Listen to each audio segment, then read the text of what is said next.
Welcome students.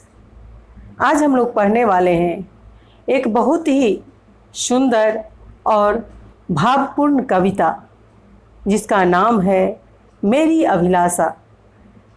इस कविता के रचनाकार हैं द्वारिका प्रसाद माहेश्वरी। द्वारिका प्रसाद माहेश्वरी का जन्म 1 दिसंबर 1916 ईस्वी को और मृत्यु 21 अगस्त 1998 ईस्वी को हुई। ये हिंदी के महान साहित्यकार थे। इनका जन्म आगरा जिले के रोहता गांव में हुआ था। उनका एक ऐसा ही एक कालजयी गीत है, वीर तुम बढ़े चलो, धीर तुम बढ़े चलो। उन्होंने बाल साहित्य पर 26 पुस्तकें लिखी। उन्होंने आगरा को अपना काव्य क्षेत्र बनाया।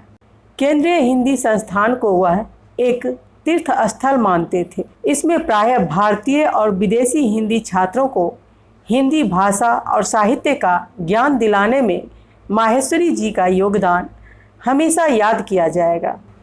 प्रस्तुत कविता मेरी अभिलाषा एक लोकप्रिय कविता है द्वारिका प्रसाद माहेश्वरी जी का।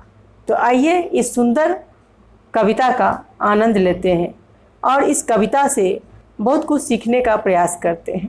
तो शुरू करते हैं आज की कविता मेरी अभिलाषा।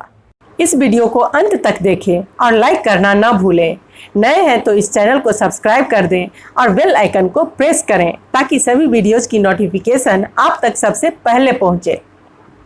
इस कविता के माध्यम से कवि हमें हमारे जीवन को उपकारी कार्यों में यानी भलाई के कार्यों में लगाने की प्रेरणा देते हैं।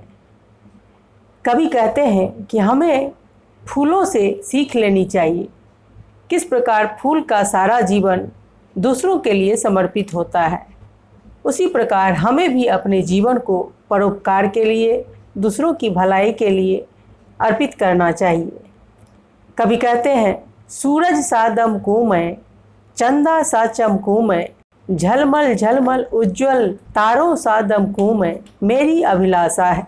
कवि कहते हैं कि मेरी यह अभिलाषा है, मेरी यह इच्छा है। अभिलाषा मतलब इच्छा, कि मैं सूरज के समान दमकूं, अर्थात जिस तरह सूरज दमकता है यानी चमकता है, उसी प्रकार कवि कहते हैं कि मेरी अभिलाषा है यानी मेरी इच्छा है कि मैं सूरज के समान दमकूं, अर्थात सूरज के समान मेरा तेज हो जो सारे संसार में प्रकाश फैलाए।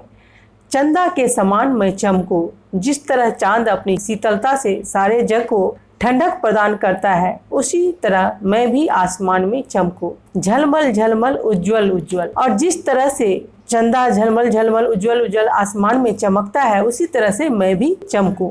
तारों सा दमकूं मैं, और तारों के समान मैं भी टिमटिमाऊं यानी दमकूं। फूलों सा महकूं मैं, बिहगों सा चहकूं मैं, गुंजित कर वन उपवन कोयल सा कुहकूं मैं, मेरी अभिलाषा है। और दूसरे दोहे में कवि कहते हैं कि फूलों सा महकूं मैं, जिस तरह फूल की खुशबू सारे उपवन में यानी बागीचे में फैल जाती है और पूरे वातावरण को सुगंधित कर देती है, उसी प्रकार मैं भी फूलों सा महकूं यानी सारे संसार में मेरी ख्याति हो, मेरी कीर्ति हो, मेरे यश फैले। और जिस प्रकार पंछी चहकते हैं उसी प्रकार मैं भी चहकूं। और जिस तरह कोयल अपनी मीठी वाणी से पूरे वन उपवन को गुंजित कर देती है, यानी पूरे वन उपवन में अपनी मीठी तान से सबको मंत्र मुग्ध कर देती है, उसी तरह मैं भी कोयल के समान ही मैं भी कुहकूं यानी बोलूं मीठी बोली। यही मेरी अभिलाषा है यानी मेरी इच्छा है। नभ से निर्मल तालूं, शशि से शीतल तालूं। नभ मतलब आसमान और निर्मलता मतलब स्वच्छता, शशि मतलब चंद्रमा और शीतलता मतलब ठंडक। कवि कहते हैं कि मैं आसमान से स्वच्छता लूं और चंद्रमा से ठंडक लूं, धरती से सहन शक्ति, पर्वत से दृढ़ता लूं। और जिस तरह धरती सहनशील होती है, उसी तरह मैं भी सहनशील बनूं और पर्वत के समान मैं भी अटल रहूं, मेरे इरादे पक्के रहें। यही मेरी अभिलाषा है। मेघों सा घिर जाऊं, सागर सा लहराऊं, सेवा के पथ पर मैं सुमनों सा बिछ जाऊं, मेरी अभिलाषा है।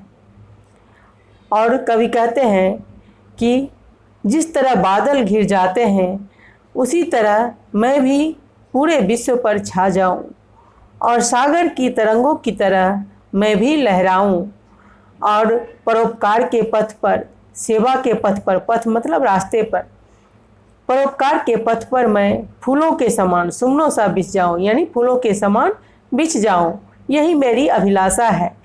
इस प्रकार कवि इस कविता के माध्यम से कहना चाहते हैं कि मेरा सारा जीवन परोपकार के लिए समर्पित हो और जिस तरह चांद, सूरज, धरती, आसमान, पर्वत, बादल सभी परोपकार के कार्य में लगे रहते हैं, जिस तरह कोयल अपनी मीठी वाणी से सारे संसार को सुख प्रदान करती है, उसी प्रकार मैं भी अपना सारा जीवन इस संसार के सेवा में लगा दूं, मेरा सारा जीवन परोपकार के कार्य में व्यतीत हो।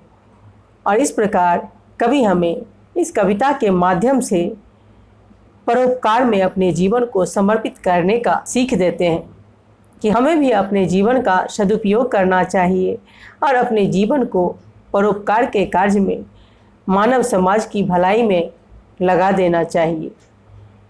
तो उम्मीद है यह कविता आपको अच्छी तरह से समझ में आ गई होगी। अगर यह कविता आपको समझ में आ गई है तो फिर इस वीडियो को लाइक कर दें और इसे ज़्यादा से ज़्यादा अपने फ्रेंड्स के साथ शेयर करें। और अगर आप इस चैनल पर नए हैं तो इस चैनल को सब्सक्राइब कर दें ताकि और भी अच्छी अच्छी कविताएं आपको सुनने को मिले। धन्यवाद।